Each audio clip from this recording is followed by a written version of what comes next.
Здрасти отново. Ето това видео е как да свържеш Aweber Autoresponder аккаунта си с Empower Network. След като вече си направил лист, знаеш вече как се прави и си подредил съобщенията, както видях в предното видео. За да го свържиш с Empower Network и когато ползваш някой от Capture Page страниците на Empower Network, имейлите ти да отидат в кампанията, която си направил, взимаш името на листа, ето тук, който си направил, което име вземеш, него ще свържеш, да кажем, взимаш името Winners, както е при мен, влизаш в Member Login, в Backoffice Empower, логваш се с името и паролата,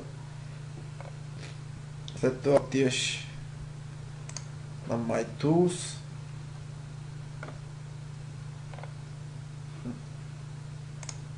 секунда само да се логна през моя аккаунт.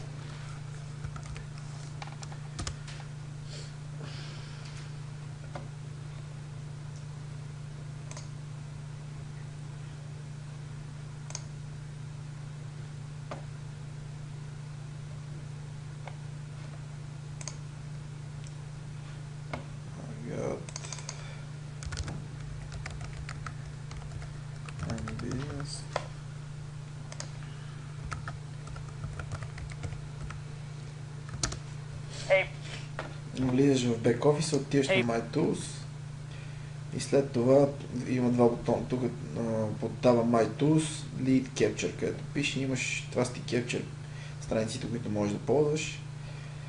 След това, ако имаш Get Response, кликваш Click here to add your Get Response list. Ако имаш Aweber, Click here to add your Aweber list. В случай имаме Aweber, кликваш, след което добавяш само името на листа си в тази кутийка и даваш Submit to Change. Или ако вече не си го вкарал, имаш Submit само.